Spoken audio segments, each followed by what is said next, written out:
Menyai pegat gereja kutrom bak jemaah ikan bukan.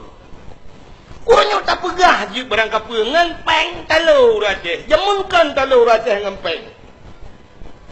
Belanda jamun wataiba meriam deku ikimbak orang Aceh. Boom iki anak bom geplung orang Aceh lampar detri.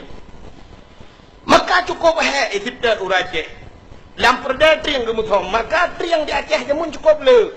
Menyon nejak usigli daerah Lung Putu binah jalan tri yang mendera sampai orangnya macam. Jadi hani Tuhan sekat di Belanda. Budah le orangnya gedebik le lampar detri yang bak le gepah Belanda. Duduk di mikir Belanda hang kemah orang Aceh. Menyomenan balik cara. Iwa Belanda jiduk mutun di mikir ki bancara tak perlu orang Aceh. Rupanya baju pengri.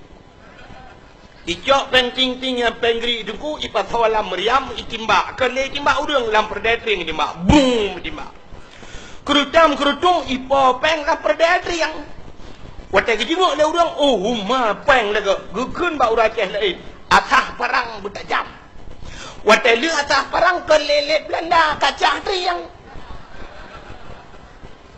cah tri yang bak tempat gemusom gecah penguh gepusapat peng.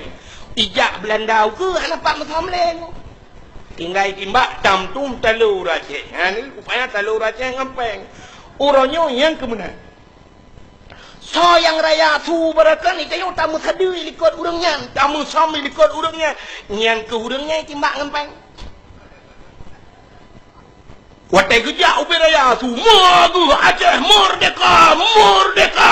Aceh merdeka. Ikut le urang watai. Ha, 4.20 juta. Betul, ke pekat toko-toko, okey. 4.50. Ini dah berangkat. 4 cok sertu. Nyam su buat laju.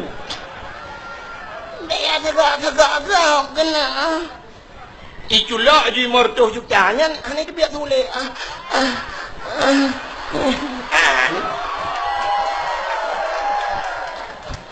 Ya kan? Orang jehkan kota apa? Harium hormat Pancasila. Ulama Cina. Ulama hang gejek fatwa bahawa Pancasila yang haram. Urangnya urang kenyat, urang nyantik bengah hormat Pancasila. Urang jehkan haram tak hormat bendera merah putih. Urangnya yang pegang haramnya urang nyantik urang hormat bendera merah putih. Ini kerja makan pegang orangnya yang kenyat aja. Harum yang kena bijok peng. Bangkai jok peng. Harum pinang batago. Harum mecut. Harum mecut. Orang je harum kan. Yang kerja punya di Aceh nyoy pegang hanjak pedang gereja. Ilong kamu putih.